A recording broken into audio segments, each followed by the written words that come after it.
Olá para você que está nos assistindo, esse é mais um Que Viagem, o nosso podcast em vídeo aqui da Embratur. E caso ainda você não tenha percebido nas nossas redes sociais, aproveito aqui já para fazer o nosso jabá, que é @EmbraturBrasil. Tudo junto, sem ponto, sem traço. Nós estamos comemorando o mês da consciência negra, visibilizando por meio de vários materiais o afroturismo. Esta que é uma ferramenta de transformação social, de um lugar de afirmação da nossa história e da nossa cultura. E do recôncavo da Bahia, à pequena África do Rio de Janeiro, da história negra de Fernando de Noronha aos quilombos do Cerrado, o fato é que há inúmeras viagens ancestrais Brasil adentro. E claro que elas vêm conquistando o turista de fora, que encontra aqui, ainda mais complexo nesse nosso país, rico culturalmente, orgulhoso da sua diversidade e de olho na construção de um futuro melhor, encontra esse cenário cheio de possibilidades. Gostou? Então não perde agora que nós vamos ter mais. Vamos chamar a nossa convidada especial. Gente, eu olhei o Instagram dela, olha, e fiquei pensando... Que fôlego! Ela faz muita coisa. Ela é comunicadora antirracista, consultora da Rede Globo, faz parte dos coletivos Pretaria, Trabalho de Preto, Conversas Pretas, desenvolve também o Canal Preto no YouTube e ainda arranja tempo para estar aqui com a gente, conversando sobre afroturismo. Bem-vinda, Catiuxa Atuzzi. Obrigada pela sua presença aqui no Que Viagem. Eu que agradeço. E assim, a gente tem fôlego porque a gente não faz nada sozinho, né? A gente anda em coletividade. Então, acho que é importante, assim, principalmente nesse mês da consciência negra, como você bem falou, que a gente está comemorando, né? No sentido de memorar, no sentido da nossa memória, de manter viva essa memória que é coletiva no Brasil, para a população negra, mas também para todas as outras pessoas brasileiras, né? Para reconhecer essas nossas raízes. Então, acho que é um mês muito importante, tem que ter fôlego para... E não é só um mês, né? Exatamente. É o ano inteiro, não é um dia, um mês, porque a gente não é negra, a gente não é branca, a gente não é mulher, a gente não é LGBT, só um dia no ano, a gente é a vida toda. Ô, Catiuxa, aqui sempre no Que Viagem a gente começa pedindo para contarem histórias sobre uma viagem incrível, mas primeiro eu quero que você se apresente falando um pouco desse tanto de coisinha aí que você se apresenta pra gente, mostra a sua origem pra gente entender um pouquinho e continuar a nossa conversa. Eu sou uma mulher negra que a minha família ali do subúrbio carioca, meu avô vem do Espírito Santo, chega com 18 anos no Rio de Janeiro e já vai direto para essa região ali da cidade que é Vaz Lobo, que é colado em Madureira, um subbairro ali de Madureira, que é a origem do samba, todo mundo conhece, Madureira tá na música, né? Ali aquela região da Serrinha, da Portela, do Império Serrano, e a história da minha família conta muito da história das famílias negras brasileiras, especialmente cariocas, né? Que é essa história de pessoas negras que não tiveram acesso à educação. Meu avô chegou a passar fome um período no Rio de Janeiro. A minha bisavó, mulher negra, rezadeira, e a casa do meu avô recebia pessoas eu ainda pequena, ainda via essa história acontecendo diante dos meus olhos. Uma casa de quintal, uma casa de plantas, ervas que curavam as pessoas. Sabedorias ancestrais, né? Então, eu ainda pude viver e conviver com a minha bisavó até meus 24 anos, então vi muito disso tudo acontecendo ao meu redor. Uma casa de porta aberta num subúrbio carioca, onde as pessoas entravam para tomar um café, para comer um bolo, para conversar, para contar da vida, para ouvir um conselho.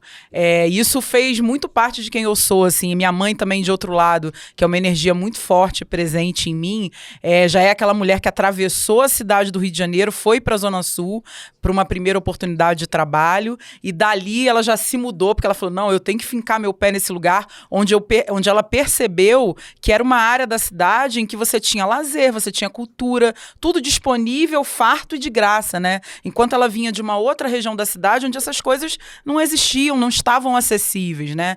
Então, desde muito nova, essas conversas estavam vivas e latentes na minha casa. Não dá para passar incólume pela história de uma família que passou fome, não dá para passar incólume pela história da sua família, quando as duas principais pessoas da sua família foram analfabetas, a minha bisavó morreu analfabeta, o meu avô foi analfabeto até os 18 anos, então assim, acessar a educação para minha família não é trivial, né? Então acho que aí começa a minha história e o meu questionamento sobre muitas das coisas que eu fui vendo conforme eu fui me formando como pessoa e me tornando a mulher que eu sou hoje. Eu acho que dali já começa a fomentar em mim essa inquietude para estar em coletivo, para entender essas questões sociais e entender como é que a minha participação ativa poderia, de alguma forma, contribuir pelo menos para as reflexões, né?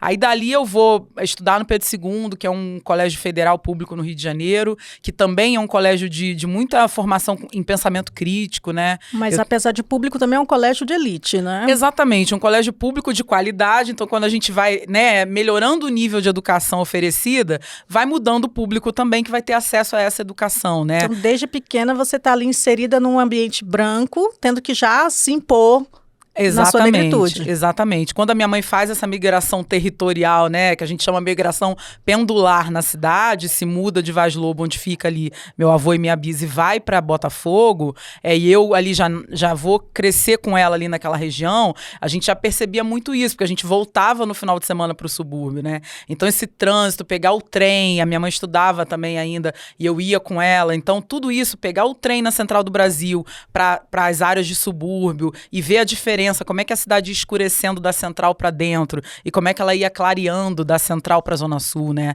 Tudo isso foi formando essa pessoa que eu sou, essa inquietude toda, como eu estou dizendo, né? Falando que eu acabei reforçando o que eu acabei de dizer. Mas vem cá, nessas viagens, então, você já fala dessa viagem de trem, mas logo depois, por conta agora do seu trabalho, nessa sua formação, você também faz outras viagens, né? E aí... Exatamente. Eu acho que começa ali, né? Porque, de fato, viajar de trem, ainda que dentro da sua própria cidade, é uma viagem, né? É um longo percurso, né? É uma viagem. E você mudava completamente de ambiente. É uma viagem. Você vai vendo a cidade mudando mesmo, né? Eu acho que eu também tenho esse despertar, essa coisa de querer conhecer outros lugares muito por aí, né? Assim, até você pontuou bem. Talvez seja esse lugar do trem, né? Eu sou muito encantada por transporte público também. Cheguei a trabalhar na Supervia, na área de comunicação, por um tempo. Enfim, aí esse gosto por viagem, né? As viagens aparecem para mim tanto na minha vida pessoal quanto no trabalho, né? Assim, eu fui para comunicação, eu fui fazer primeiro economia na UF, aí acabei decidindo migrar para comunicação, muito nesse intuito de querer entender as questões sociais, então eu fui para economia nesse lugar e depois me entendi como uma pessoa de comunicação, uma pessoa articuladora, e aí fui para comunicação e a comunicação me abriu esse mundo, né? A comunicação, ela é muito ampla, a gente às vezes reduz um pouco, pensa que comunicação sou eu e você aqui falando ou produzindo um texto ou produzindo uma imagem, mas comunicação é visual, comunicação, né, é a estrutura como a gente se organiza. E fechar o ciclo da comunicação pressupõe também que o outro nos entenda, né? Exatamente, exatamente. E viagem é um mecanismo de comunicação, né? Que tipo de viagem você vai fazer, que território você vai descobrir, né, como novo naquele recorte que você vive de realidade, né? Isso também é comunicação. Que escolhas a gente faz, para que lugares a gente vai. Transitar no mundo também é uma forma de ir adquirindo repertório, né? Adquirindo conteúdo, adquirindo narrativa. Então, o meu trabalho, assim, eu muito nova já entrei na cultura, comecei a produzir evento, enfim, da cultura, eu, depois de formada, já fui trabalhar com comunicação e a comunicação já me permitiu fazer viagens, né, para outros estados, então comecei indo muito para São Paulo, o que já me fez ter um outro olhar também sobre a região sudeste. E o que é de mais incrível que você viu nessas suas andanças aí? Já que você tem toda essa vivência, você tem alguma história marcante, assim, que já te pontuou nessas andanças, nessas viagens? Eu sempre, toda vez que alguém me faz essa pergunta, eu vou numa viagem que eu fiz a trabalho, que me marcou muito, mas ela me marcou muito nesse lugar das raízes brasileiras mesmo, sabe? Nesse lugar de volta, de reconexão, assim. A gente acabou fazendo uma viagem, eu estava trabalhando com um projeto na época para a Rede TV, com um parceiro querido, o Maurício Dutti, que é comunicador também, e a gente foi fazer uma viagem do Rio de Janeiro para Teresina, no Piauí, de ônibus. E a gente foi acompanhando o Rio São Francisco, né? E junto de um grupo de brasileiros que estão ali na região do Rio de Janeiro, chamada Rio das Pedras, em que é uma região que concentra muito desses nordestinos que vão para o Rio de Janeiro para trabalhar, né? E essas pessoas, em alguns momentos do ano, vão ver suas famílias, geralmente nos feriados, nas férias e tudo mais. Então, o ônibus é o mecanismo que eles encontram de conseguir fazer essa viagem e levando tudo que eles querem levar para casa. Então, tem uma coisa de retorno, de reconexão, de conexão também ancestral muito forte, né? Desse vínculo com a terra-mãe, com a sua terra de origem, né? E eu acho que isso é uma coisa que, para as pessoas negras em diáspora, isso também é uma busca que não finda, né? Que você começa no seu nascimento, quando você se entende em deslocamento, você fica em busca desse seu lugar, né? Que lugar é esse meu no mundo, né? Então, acho que isso me tocou muito também nesse lugar, assim. Como que essas pessoas brasileiras, afro-brasileiras ali especialmente, porque quando você fala de Nordeste, você está falando de uma presença africana muito forte, né? Então não tem como, tem um lugar aí, uma busca de origem. Então a gente fez essa viagem, uma viagem de 3 dias e 2 noites, muito cansativo, não aconselho a ninguém. Não faria de novo. Ônibus leito, nada disso, meu amor, né? Não era, tinha galinha, olha, um negócio assim, de filme mesmo, que assim, marcou a minha história de vida, mas que eu não faria de novo. Mas assim, eu guardo essa viagem assim, com muita emoção e como uma memória afetiva mesmo, assim, muito forte, sabe? Porque, assim, só pra citar um exemplo muito rapidinho, teve uma das paradas, né, que você vai parando na estrada para tomar banho, para dar uma, né, porque de fato é cansativo, o ônibus quente, não tinha ar-condicionado, a janela ia abrindo em determinados lugares, que ia esquentando a temperatura, um negócio realmente diferente. E a gente parou no meio do sertão, assim, a gente já estava chegando na Bahia, eu não sei exatamente precisar o ponto na estrada, mas a gente já estava chegando na Bahia, e a gente para numa casa, numa região que estava, assim, devastada pela seca, e aquela casa ali com árvore seca para tudo quanto é lado, a gente conseguia ver ossadas de bichos assim, chão rachado, aquela típica cena. Muito próximo já da casa, assim, do entorno da casa, a gente conseguia ver, assim, a uma certa distância, ossada de animais e tal, assim, é uma cena de filme mesmo, aí o ônibus para naquela casa, e a gente meio chocado, assim, né, porque assim, aqui no Rio você pega um ônibus, aqui no Rio não, quando você tá no Rio e pega um ônibus para qualquer estado, as paradas são em lugares com infra, né? Sim, tem uma rodoviariazinha, uma lanchonete. É isso, né? Tem aquela infra, tem um caixa eletrônico, então não sei o quê. Não tinha nada disso, era uma casa. Aí me vem uma senhorinha lá de dentro, típica nordestina, com aquela pele curtida de sol, linda, e aí com aquele sotaque, com aquele afeto, e diz, vem meu povo, vem comer a comida de não sei o quê. Então, e aí a gente entra naquela casa simples, sem mobília, só com algumas mesinhas e cadeiras de madeira, que eram as mesas e cadeiras que a gente usou para comer, e até uma das pessoas da equipe, querido, Lousada, que é um senhor que viajava com a gente nessas aventuras aí para gravar o programa, ele entrou na cozinha com ela, porque ele era um cara muito simpático, bacana,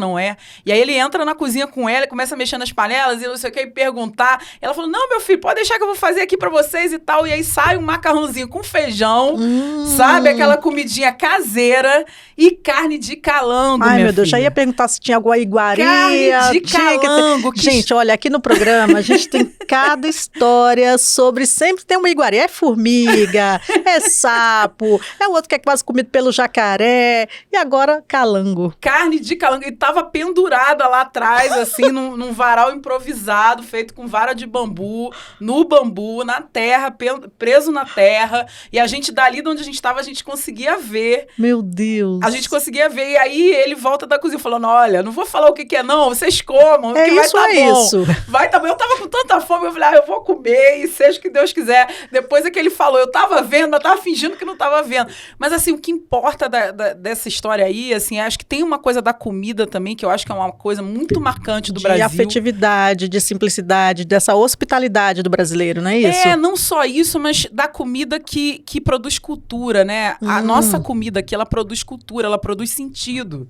né? A comida no Brasil, ela não é algo distante de significado, ela é carregada de significado, né? A comida no Brasil, assim, é aquela coisa, você viaja pra fora do Brasil, a primeira coisa que você quer é um arroz com feijão, né? E aquilo te identifica. significa, aquilo é identidade pra gente, aquilo é pertencimento. Então aquela comida fez um carinho na gente, sabe? Parecia que ali naqueles minutos que a gente ficou naquela casa, a gente estava de fato em casa, sabe? Porque a estrada tem um pouco disso, né? Parece que você está se distanciando de alguma coisa para chegar em algum outro lugar. Desconhecido. Desconhecido, exatamente, que você não sabe o que você vai encontrar, né? Então tem essa coisa, um certo vazio que de um lado é muito bom, mas que de outro, né, dá uma sensação assim, gente, onde é que eu tô, né? E aí aquela mulher ali naquele lugar, sozinha, naquelas condições, ela trouxe a gente de volta para casa, sabe? Assim, eu não sei, às vezes as pessoas falam de viagens luxuosas, não sei o quê, mas essa é a viagem, acho que mais transformadora da minha vida, assim, de ver esse lugar e ver, assim. Aí hoje eu falo muito para as pessoas que para mim tem um Brasil do Rio e um Brasil do mar, né? Assim, eu acho que o Rio, ele confere uma identidade para as pessoas e o mar, ele confere outras. E quando você tira isso, quem são essas pessoas sem o rio, quem são essas pessoas sem o mar, né? A seca não é só a falta de água, sabe? É a falta de ser quem é, porque o rio, ele te orienta, ele é teu guia ali naquele espaço, né? É uma coisa que você falou aí do Recôncavo. Quando você fala do Recôncavo, eu me lembro de uma imersão que a gente fez esse ano com Negritudes, que é um projeto da Globo que eu faço parte, que eu tenho quero que você fale desses projetos. Tem bastante projeto, não é? Eu já tô adiantando, né? Mas... Você quer que eu não fale agora? Não, pode falar. A gente tem muita conversa pra... Mas aí que a gente como um rio aqui, vai fluindo. É isso. Aí a gente chegou em Cachoeira e eu fiquei com aquela sensação do rio ali também, né? E aí tem uma casa lá da Adriana Barbosa, da Feira Preta. Ela colocou uma casa lá, que eu acho isso simbólico demais, que é a Casa Preta Hub.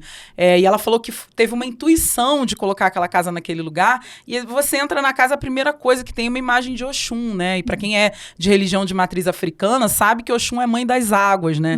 Então, acho que essa terra com essa tem uma relação com a água, com uma identidade que vem da água, que vem do rio, que vem do mar, que divide o Brasil, assim. E esse projeto aí já é um exemplar de afroturismo, então. Já é uma iniciativa que encaixa nesse nosso debate de hoje, que é trazer as pessoas para essa vivência negra também no turismo. Eu acho que sim, acho que você viaja por vários motivos, né? A gente viaja para lazer, para descansar, para trabalhar, mas acho que tem na viagem, tem carregado lá dentro, em algum lugar, essa coisa de reconhecimento, né? Acho que o afroturismo tem muito disso, assim. Claro que eu imagino que tenham pessoas que vão muito por curiosidade, acho que isso faz parte do turismo e das viagens também, mas eu acho que quando você bota o afroturismo na história, tem uma busca muito forte por reconhecimento, né? Por se reencontrar nesse lugar, né? Qual foi a caminhada que esse povo fez nesse território, né? E acho que é isso, assim. E ir para Cachoeira também deu conta um pouco dessa busca, desse reconhecimento. Agora sim, eu quero saber dos projetos, porque aqui na Embratu, a Embratu está dando visibilidade a esse afroturismo o ano todo, desde que a gente está nessa proposta, mas agora no mês de novembro, que passou o Dia da Consciência Negra, essa visibilidade foi aumentando em vários projetos, em vários materiais, e eu vi que o seu trabalho também perpassa por isso, não é? Então, tem todos esses projetos aí que vão nessa direção de dar visibilidade à consciência negra, ao que você falou no início, a memória. Fala um pouquinho para mim. Eu acho que a gente não faz nada de novo, sabe? Eu acho que a gente, quando a gente se conecta de alguma forma com as nossas sabenças, com quem a gente é, com a nossa origem, a gente percebe que a nossa ancestralidade já deixou o caminho todo pronto, né? O associativismo negro não é novo. O associativismo negro é uma resposta da população negra a todas as privações que um lugar que produz e reproduz racismo todo dia acaba colocando como realidade, né? É dado de realidade da população negra viver em estado de violência, viver em estado de privação, em estado de não oportunidade, não acesso. Então, o associativismo negro, se associar, se agrupar, se aquilombar, é resposta, né? Desde os quilombos, desde o período da escravidão e da colonização. Então, acho que a gente só reproduz, a gente vai as novas gerações vão chegando e vão só, com os novos meios daquele tempo histórico que a gente vai fazendo novas formas de se associar. Então, acho que os coletivos, né, são essa nova, meio que a gente pode dizer que é uma uma nova forma, uma forma mais recente de associação, né? Você tem um motivo, você tem um grupo de pessoas que vêm desses grupos sociais e elas se organizam minimamente ali, politicamente, e aí não é política partidária, é uma organização política de pensar a sociedade, pensar como se coloca no mundo, e aí vão tentando encontrar resposta, mesmo que essa resposta às vezes não tenha aquele alcance que o Estado tem poder de produzir, ela tem um alcance interno, né, que é poderoso demais. Mas você está buscando muitas respostas, porque tem pretaria, canal preto, trabalho de preto, conversas pretas, o negritude também, e é muita coisa, as respostas estão em vários lugares aqui, né? É isso, assim, o pretaria, ele vem muito da comunicação, né, eu já estava na comunicação, aí vou fazer uma pós em representatividade de marcas na ISPM, um curso, que era um curso inédito, assim, né, isso tá aí até registrado no mercado, não tinha um curso com essa temática, pensar em representatividade e marcas, esse curso é de 2018, né, era inédito naquele momento, você vê que muitas empresas no Brasil só vão falar de antirracismo pós George Floyd, pós precisou uma pressão global muito forte para que muitas empresas no Brasil se posicionassem antirracistas. Então, né? É um treinamento para marcas serem antirracistas. Principalmente pensar em representatividade, pensar em corpos representativos de grupos sociais diversos, né? Muito mais do que antirracismo só. Claro, não dizendo que antirracismo seja pouca coisa, antirracismo é coisa pra caramba. É a nossa luta só tô querendo traduzir aqui o que era a temática naquele momento, né? E aí a gente encontra um grupo de comunicadores ali que estavam na mesma intenção, já questionando a comunicação desde que se formaram, né? Sem conseguir mexer muito no mercado, e a gente viu ali uma oportunidade, entendendo que a gente estava dentro de uma instituição como a ISPM, que dialoga muito com o mercado, que tem essa força, que aquele curso estava acontecendo, a gente imediatamente entendeu, tem uma sinalização do mercado aí, que vai vir uma próxima onda de uma publicidade diversa. Se isso está virando uma pauta de um curso que lotou, que foi importante, né, e tudo mais, a gente entendeu isso. Então, a gente fez ali um coletivo de comunicadores negros, e aí ficou eu à frente e a Maria Amália Cursino, uma mana incrível da comunicação também, tá até vai receber um prêmio agora, parabéns, Amália, de comunicação antirracista. E aí, nós duas na coordenação e um grupo de outros comunicadores negros que a gente respeita demais, como a Ida Barros, Gilberto Porcidônio, que é jornalista do Jornal Globo, também tá lá no Projeto Quirino, que é um outro projeto, um podcast maravilhoso. Gente, então, assim, olha, o Que Viagem é um podcast bom, mas vejam também o Projeto Quirino, ouçam o Projeto Quirino. Exatamente. Aí Tainá Seris, que é historiadora, uma mana incrível também, comunicóloga e historiadora, que também está comigo no Canal Preto. Então, como eu falei agora há pouco, não faço nada só. Eu não ando só. Nosso povo não anda só. Então, assim, à medida que eu fui caminhando na minha vida, tanto profissional, quanto pessoal, quanto nessas viagens, eu fui encontrando gente incrível que também partilhava dessas inquietudes que eu sempre caminhei, né, com elas. E a gente foi se conectando e formando grupos para discutir esses assuntos. E um dos objetivos, eu não sei se estou dentro também desse pensamento, que é tirar a imagem da pessoa negra de que ela não é só do serviço, ela não vai estar sempre só na prestação de serviço, colocar o negro como protagonista da economia também, da sociedade, ele nesse local de protagonismo e não só de subalterno, não é isso? Exatamente. Esses projetos trazem essas respostas? Exatamente. Eu acho que tem esse lugar da agência, né? A ancestralidade, quando ela foi construindo esse caminho, quando a população negra se associa, o quilombo tem um lugar de agência muito forte. Você me coloca nesse lugar de escravizado, de sequestrado, e eu dou uma resposta de autonomia. Quilombo é lugar de autonomia, né? E quando você vai pensar em economia, você tem que antes pensar em autonomia, né? Você tem um lugar de habilidade de decisão, né? Que caminho você vai seguir, né? Com que ferramentas, né? E aí, quando aquela estrutura da sociedade não te dá, você vai lá e produz essas ferramentas, né? Então, acho que todos esses coletivos e essas associações, elas produzem ferramenta para a gente adquirir autonomia e ter essa agência econômica também, de produzir um lugar em que a sua ideia, a sua narrativa tenha valor econômico, né? Então, ainda que essa sociedade diga que não, né? Então, acho que é muito isso, assim, a gente tava comentando um pouquinho antes aqui dessa profusão que me deixa super feliz na comunicação, especialmente no audiovisual, de produção negra no audiovisual, né? Não é que essa profusão não existia antes, ela só não estava chegando para o grande público, né? Ela sempre existiu. A gente vai falar de Abdias Nascimento, a gente vai falar de Zósimo Bubu, todos eles caminharam numa luta política, mas também numa presença audiovisual, de comunicação, de cultura muito forte, né? E a gente vê essa profusão hoje dessa juventude negra, trazendo filmes como Marte 1, Opaió, que tá aí, né? Segunda edição de Opaió, Mussum, que acabou de lançar, nosso sonho. Bilheteria. Gente, nosso sonho também, que tá explodindo nas bilheterias também, maior orgulho de todo mundo que tá lá, muitos dos meus amigos, Lázaro Ramos também, um querido apoiador, especial apoiador do Negritudes, tanta gente incrível, fora o que tá aí na dramaturgia, que a gente também estava comentando, em variedades também.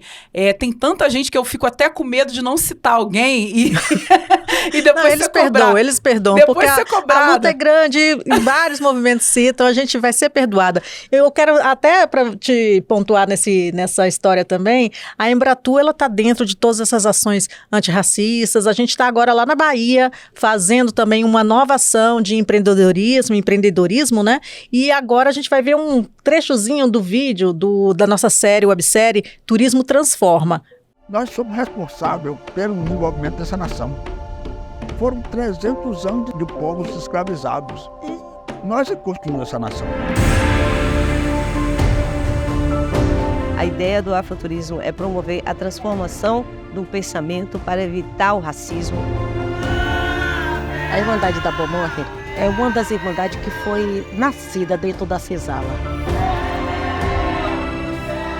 A Irmandade preserva a nossa qualidade. Negras, Irmandade negras. O turismo não melhorou só a minha vida. O turismo aqui agrega meio mundo de vida. Porque eu tenho no mínimo 20 pessoas que trabalham direto e indiretamente. No matter what country you are and no matter the language barrier, we can come and unite together as one to dominate the world because we're a dominant force and we need to show who we are. Que potência. Lindo demais. E outra coisa, gente, acabei de ficar mais feliz ainda de ver Nilzete ali. Tá vendo? Que Nilzete foi... A gente não cita, mas eles vêm, a presença tá aqui. Não, Nilzete foi a pessoa responsável pela nossa imersão em Cachoeira. Então, assim, uma mulher incrível, empreendedora, né? Olha aí a gente conectando de novo a questão econômica, né? É isso, o nosso povo empreende porque as condições do mercado de trabalho dito formal, né? Que é esse da carteira assinada e tudo mais, ele não tá acessível para população negra, né? Então, o empreendedorismo escoa essa produção negra, essa intelectualidade negra, a criatividade, né? A Adriana Barbosa da Feira Preta, mana querida também do empreendedorismo, né? Ela falou numa entrevista agora recente sobre civirologia, né? Se virar. A tecnologia de se virar. Então, acho que essa é uma tecnologia preta brasileira, afro-brasileira, né? Não tem jeito. Então, não tem lugar aqui, a gente cria lugar. Cria lugar. E esses circuitos turísticos aí são isso, né? São isso. Essa resistência, mostrar novos lugares, mostrar a cultura, porque o preconceito é isso. Você tem preconceito do que você não conhece. Exatamente. Não é do novo, daquele desconhecido que você não sabe o que é. Não só do que você não conhece, mas quando você tem um conhecimento que se diz superior, sim, sabe? Que inferioriza errado. Os outros conhecimentos, né? Você discrimina conhecimento, né? Então, aquilo que é produzido por determinados grupos sociais não é tido como conhecimento e só o que é produzido por uma determinada população é tido como conhecimento, né? E aí a gente perdendo essa riqueza toda aí, né? Que bom que a gente está podendo aqui, duas mulheres negras sentadas aqui para falar de afroturismo, né? Reverenciando e valorizando tudo isso, né? Sustentabilidade. Exatamente. O que o nosso povo sempre fez, né? O que o nosso povo deixa aqui como legado na sua caminhada, né? Esse povo, quando vem para cá, traz conhecimento técnico agrícola, traz conhecimento técnico de extração mineral, né? E naquele momento, uma extração mineral e uma produção agrícola que eram familiares. Aí a gente vê esse momento de mundo retornando e querendo buscar essa produção agrícola familiar. Entendendo que essa produção agrícola que a gente faz hoje industrial, ela não tem sustentabilidade, né, para mais tempo e do jeito que a gente está violentando a natureza, né? Então, é isso. O caminho já estava dado. A gente só está rememorando, relembrando, revivendo. É isso. Reconhecendo, na verdade. Reconhecendo, exatamente. E a gente tem esses blocos africanos, esses blocos em Salvador, passou aí no nosso videozinho até a Irmandade da Boa Morte, né, que vem dos quilombos, essa força cultural que o país tem. Isso você acredita também que essa inserção no turismo, dessa força cultural, faz com que a gente leve isso mundo afora? Eu acho que se reconhecer é parte de se reconectar com essa riqueza, né? Porque o Brasil sempre se disse uma democracia racial, mas uma democracia racial que continuou apagando parte da sua história, né? Acho que agora, nesse processo em que a gente começa a se reconectar com essa história do Brasil, que tem protagonismo negro, que tem protagonismo indígena, né? Um país que está se reconhecendo cada vez mais como afro-indígena na sua origem, você começa a enxergar também muitos conhecimentos que a gente tinha aqui que foram silenciados, que foram apagados. A gente mesmo, eu aqui no começo falando um pouco da minha vida, da minha família, eu falei da minha bisavó que era rezadeira. Sim. E você vê todo mundo hoje valorizando muito essa ancestralidade, querendo se reconectar com essa ancestralidade, recuperar esses saberes que muitas vezes se perderam por falta de registro, né? Mas que a gente encontra mecanismos, né? Se você caminha no subúrbio, se você caminha nas regiões periféricas das grandes cidades, você ainda encontra essas mulheres lá, essas mais velhas lá, com essas sabedorias ainda nelas. Então a gente tem que aproveitar essas mais velhas que ainda estão vivas, os nossos griots que ainda estão aí, né? Para ainda preservar essa memória, de alguma forma registrar essa memória, né? E conseguir fazer esse resgate ancestral e não deixar que isso se perca. Porque isso é riqueza, né? Porque antes o registro era passado de família a família, ali, boca a boca, oral, né? De uma tradição oral, né? O que não quer dizer que a gente não tenha tradição escrita. Exato. Isso também é importante, né? Porque a gente ouve muitas pessoas falarem, a oralidade foi uma forma de perpetuar essas tradições. Sim, é importante reverenciar isso, mas também é importante reverenciar que muitas etnias africanas tinham outros modelos de escrita, não essa que a gente conhece do Ocidente, mas outros modelos de escrita e de comunicação verbal, né? Que a gente não se apropriou também, que a gente está começando... A história ocidental fez questão de apagar, fez questão de esquecer. Né? Os próprios ideogramas, né, dos povos Zulu, que a gente agora reverencia os adinkras, o Sankofa, né? A gente vê muitos grupos com esses nomes, usando os nomes dos adinkras, que são ideogramas, memória desse passado, dessa escrita, né? A gente está conseguindo resgatar isso agora, se conectar com isso agora, conseguir olhar para esses símbolos e entender o que eles significam, né? Então, tem muitos outros desses símbolos aí que a gente ainda vai encontrar por aí, né? E recuperar essa história que não foi. Acho que o afroturismo também tem esse lugar de recuperar, né? De resgate e de recuperação dessa história. E falando nesse resgate, em recuperar, a Embratu esse ano inovou e criou uma coordenação específica para tratar desses temas afro-brasileiros, indígenas, e com essa ênfase ao afroturismo, nós temos uma coordenadora muito especial, que é a Tânia Neres, também uma mulher negra, uma potência, de uma força, já esteve até aqui no nosso Que Viagem também, colaborando com histórias incríveis dessa luta dela, inclusive ela está, numa chatice de vida lá na Bahia. Eu que queria. Pois é, quem não queria? Tá lá, Tânia. A gente vai até ver qual é o recado que ela tem aqui pra gente. Oi, gente maravilhosa aí do estúdio, tudo bem? Eu acabei de chegar de Salvador, Bahia, e estou agora em Brasília. E aí vocês devem estar se perguntando, o que a Tânia foi fazer em Salvador? Foi à praia? Não. Foi passear? Não. A gente foi participar de vários eventos do Novembro Negro da cidade de Salvador, que foi do Salvador Capital Afro.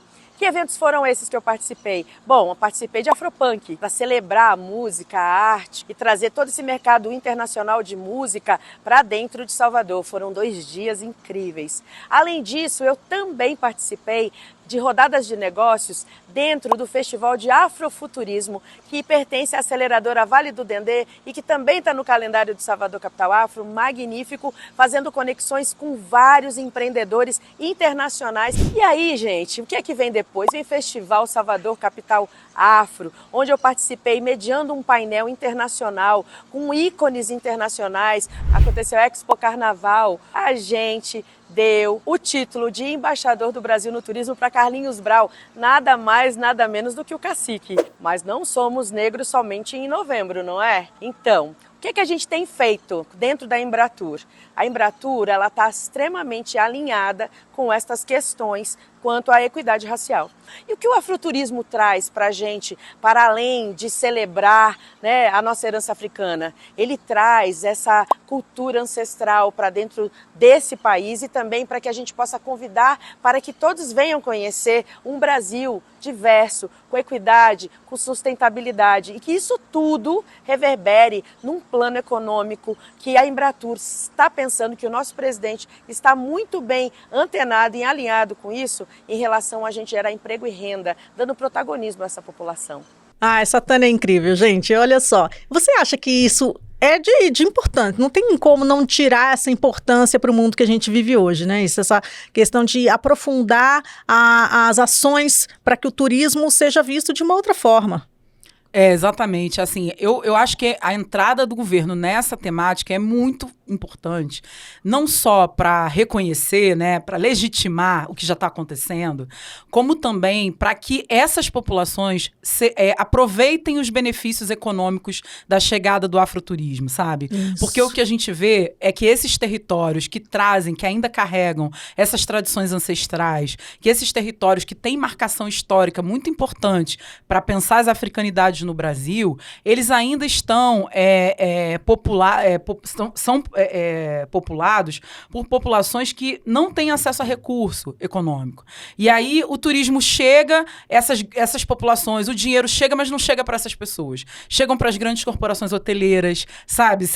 Chega para os grandes conglomerados de turismo e não chega para essas populações que estavam ali já naquele território, cuidando dele e mantendo ele vivo, sabe? Essa é uma grande preocupação que eu tenho, assim, quando eu vejo Cachoeira, por exemplo, se tornando esse lugar tão importante que é historicamente para o Brasil e sendo reconhecido como tal, a grande mídia dando espaço para contar a história de Cachoeira, para falar do dia da independência do Brasil a partir daquele lugar, da luta negra naquele espaço, né, da irmandade, de tudo isso que tem ali, e aí a chegada do turismo ali, o que aquilo representa em benefício econômico para aquela população, sabe? Se for para representar só mais poluição para aquele rio, se for só para representar mais criminalidade, violência, tudo que vem com o desenvolvimento, me preocupa muito, sabe? Eu acho que tem que ter um cuidado, eu acho que a gente pode fazer um outro tipo de turismo. Um cuidado integrado. Exatamente, um turismo sustentável, um turismo que reconheça essa população originária que está lá desde o começo, essas famílias,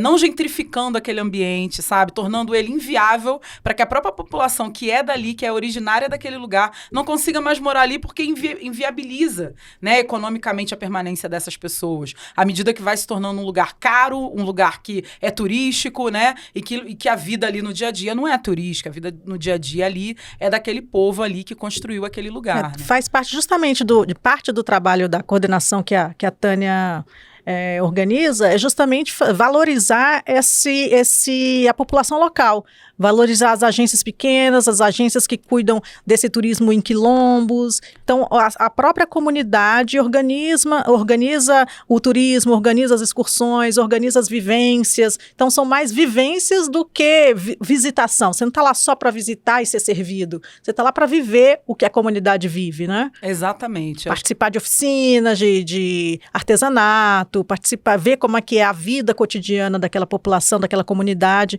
Então, esse trabalho que a Tânia desenvolve é muito importante também por isso, porque envolve as comunidades nos serviços. Você não tá o turista não vai lá só para ser servido, abanado, como é lindo, maravilhoso aqui. Ele vai viver aquele dia a dia. E vai se educar, né? É isso. E aí o turista chega, deixa o dinheiro, mas esse dinheiro vira uma escola mais bacana para aquelas pessoas, sabe? Esse dinheiro vira uma pista mais asfaltada com uma garantia ali para aquelas pessoas, sabe? Iluminação. O que vira esse dinheiro, né? Que o turista deixa na cidade, né? Não é só a presença do turismo, mas o que retorna em benefício para aquela população. Acho que tem muito esse lugar e muito também um respeito a essas tradições ancestrais. Eu me lembro quando a gente foi fazer a imersão de cachoeira, mais uma vez lembrando cachoeira, a Nilzete, num dos contatos com a Nilzete, ela me falou assim, não, minha irmã, hoje eu não posso falar, e a gente já estava se tratando dessa forma, porque duas mulheres negras conversando é isso, né? Não, minha irmã, eu não posso te atender hoje, porque hoje eu estou fazendo os trabalhos de Oxalá. E eu achei isso tão bonito, assim, ter o respeito. Ela sabendo que ia ser entendida, compreendida. Exatamente, no seu lugar, na sua tradição, sabe? Porque às vezes entra um lugar de preconceito que a gente não avalia o que tá, né? O que aquilo significa para aquela região e para aquela pessoa. É comum a gente saber, por exemplo, os judeus têm o sabate no sábado, tem, né? Cada religião, cada povo, cada cultura tem as suas tradições. E isso precisa ser respeitado, né? No seu lugar. E também quando a gente foi fazer a visita a um quilombo lá, em que ela também teve todo esse cuidado de ver o dia que era mais propício para o quilombo nos receber, para aquelas pessoas estarem disponíveis para nos receberem da melhor forma, sabe? Que não afetasse também a rotina deles, né? Então, acho que é um turismo antirracista, antidiscriminatório, é um turismo, de fato, de valorização, um turismo sustentável, que leva em conta, de fato, essas tradições. Porque não é só para a gente ir lá fazer a apropriação, fazer a usurpação daquela cultura, né? É para a gente ir lá conhecer, reconhecer e reverenciar, né? E valorizar. Exatamente. E falando em tradição, a Embratur valoriza muito essa tradição e a gente tem a tradição de ter embaixadores do turismo. E, gente, se vocês não viram ainda, Catiuxa, se você não sabe, o nosso novo embaixador do turismo aqui na Embratur, a gente olha, uma honra muito grande. Ninguém mais, ninguém menos do que Carlinhos Brown. É o novo embaixador do turismo aqui na Embratur. A gente vai ver um recadinho dele. Turismo é algo que nos interessa muito, porque ele está dentro da cadeia produtiva.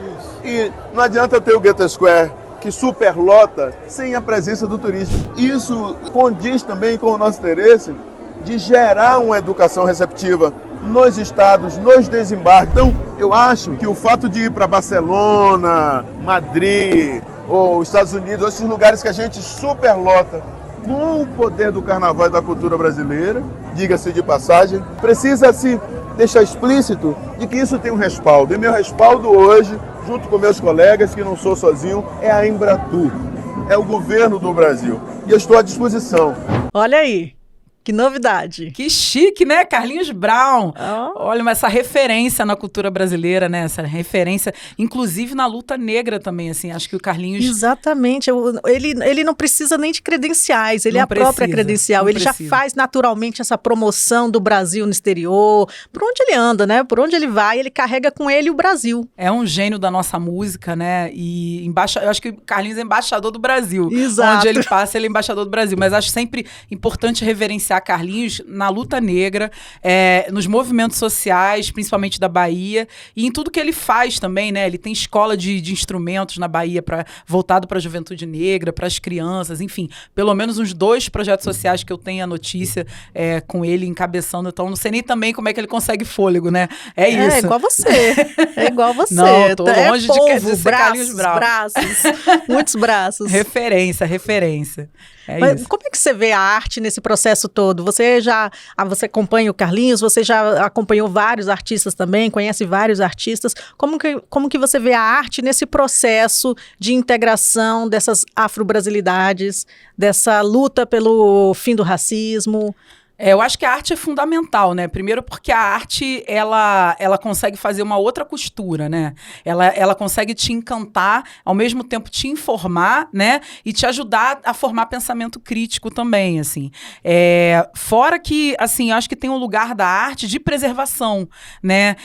Quando a gente foi fazer a imersão na Pequena África, naquele território ali no Rio de Janeiro, né? Que também conta um pouco desse trajeto e dessa trajetória do povo africano, das etnias africanas que foram chegando naquela região da cidade, pelos portos, a gente foi reverenciar também a inauguração da Casa da Escrevivência da professora doutora Conceição Evaristo, né?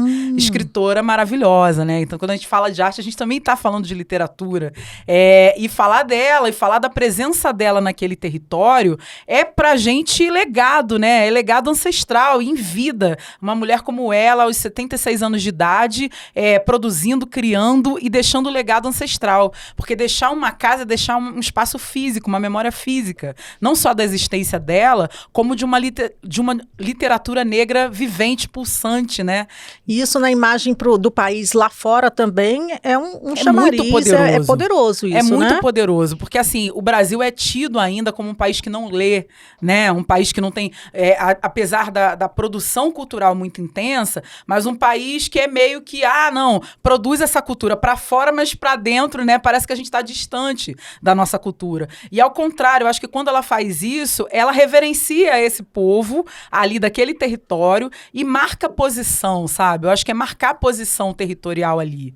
Essa presença dela é fundamental, assim. Eu acho que desperta nessa juventude, naquelas crianças que estão descendo ali do Morro da Conceição, olharem aquela casa e saberem assim, eu também posso ser uma escritora, né? Nesse país... Tem a ajuda das personalidades contemporâneas também, né? A Djamila, a professora Djamila Ribeiro, também faz parte desse trabalho também de trazer esse incentivo. Não, com certeza, mas assim, eu quis reverenciar a Casa da Escrevivência porque é esse lugar que está dentro desse território, que entra numa agenda de afroturismo na cidade do Rio de Janeiro, né? E que faz com que as pessoas tenham que parar ali e falarem de uma escritora negra brasileira viva, produzindo ainda, né? Quando você passa pelo território Pequena África, não tem como você fazer um roteiro sem citar que ali tem uma casa da escrevivência, uma casa de uma mulher negra, literária brasileira, literária do nosso tempo, né, que ainda está aí escrevendo, produzindo e que cria um conceito que é a escrevivência, que vai falar dessa escrita viva negra, né? Dessa escrita viva negra que dá a gente identidade, que confere a gente humanidade, que muitas vezes foi o que o racismo tirou, né? Então, acho que ela estar viva ali com esse espaço, Djamila também super importante, tem uma casa em São Paulo, né, do feminismo plural, mas que é uma outra proposta, né? Acho que a casa da Dona Conceição, ela marca território, sabe? Assim, eu acho que marca um território histórico, né? E acho que dentro desse lugar do afroturismo é fundamental. Virou um ponto turístico mesmo. Exatamente, é isso. Tem que parar e reverenciar a Dona Conceição Evaristo. A gente vai caminhando para o final, mas antes eu quero saber quem é você na fila do check-in. Você é a que escolhe um destino. Como que você começa a escolha de um destino? É praia, o roteiro vai para praia, é um roteiro que vai para histórico, é um roteiro de imersão histórica, ou você é aquela que simplesmente, vou buscar nessas passagens aleatórias aqui, seja o que Deus quiser, vamos se divertir. Olha, passa por tanta coisa. Eu acho que tem os eventos são grandes chamariz para mim, né? Os eventos de temática negra especialmente. Então, tem a Feira Preta, tem a Expo Favela, vai ter, enfim, Expo Internacional da Consciência Negra. Você vai vendo os eventos acontecendo e eles já são também um gancho para eu querer estar naquele lugar, para querer estar naquele evento e cumprir aquela agenda. Mas, de outro lado, muito nesse lugar da vida pessoal, de querer viajar, querer conhecer os lugares, é meio que não dá passagem mais barata mesmo. Realidade brasileira, sabe assim? Expectativa é realidade, vamos no mais barato. Exatamente. Vai no Google aí, fica olhando de madrugada, aí fica uma amiga falando pra outra, olha, olhei aqui, 2h da manhã, achei 100 e poucos reais, é nessa. Vamos. É nessa que a gente vai. Só bora. Aí chega lá, passa todos os perrengues, né? Porque geralmente é um período que não é muito bom, que o clima não tá muito da melhor forma daquele lugar, para você conhecer aquele lugar, enfim. Mas assim, isso também é bacana, porque você acaba saindo um pouco daquela coisa dos roteiros já previstos, dos lugares que estão sempre lotados, né? Que eu também não gosto muito. Eu gosto de conversar com as pessoas, saber a história daquele lugar, né? Saber a história daquelas pessoas também, né? Como é que elas se mantêm ali, como é que é a história daquela região, enfim. Então, pegar os lugares um pouquinho mais vazios, em datas que não são tão, né, não são as mais procuradas e tudo mais, dá outros presentes pra gente também na viagem, né? Dá oportunidade pra gente conhecer lugares e pessoas, né? Com mais profundidade. Mas o bom é que perrengue em viagem é sempre perrengue chique, né? E rende histórias. Olha, aqui pro que viagem. Não, sempre rende história. Olha só, você fez um perrengue de uma viagem para o Nordeste, para o Piauí, de ônibus. Olha, história maravilhosa. É verdade, é verdade. A gente gosta desses perrengues chiques, a gente gosta. O Que Viagem é pra ser isso. Que viagem. É isso. Não, eu tenho um grande carinho por Teresina, porque foi uma cidade que eu acabei voltando muitas vezes a trabalho, sabe? Essa foi uma das viagens que eu fiz pra lá, as outras eu fiz de avião, deu tudo certo. Na de ônibus também deu tudo certo, me trouxe esse presente, é isso. Tem essa coisa, né? A dificuldade, ela traz também outros aprendizados, né? Então, com certeza, as dificuldades nas viagens, elas foram trazendo aprendizados maravilhosos.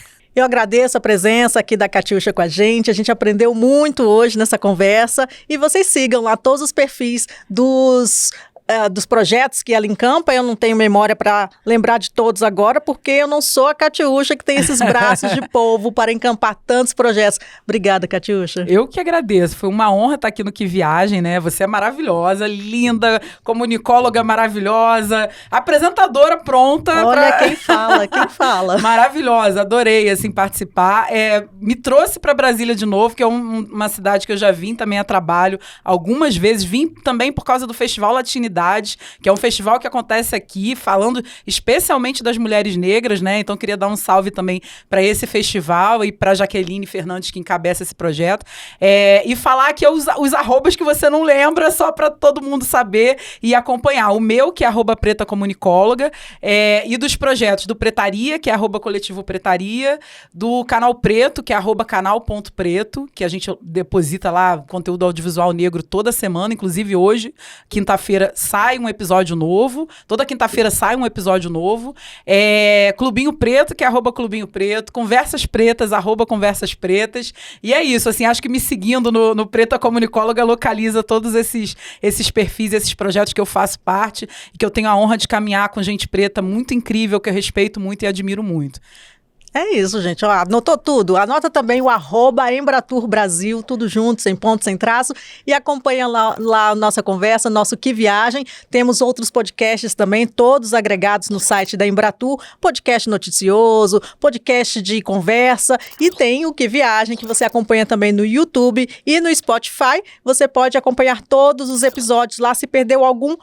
E já comunico que este é o último do ano, não fica triste. Se você perdeu algum, vai lá, @Embratur Brasil, tá tudo lá na nossa playlist. Até mais, obrigada pela companhia. Tchau, tchau.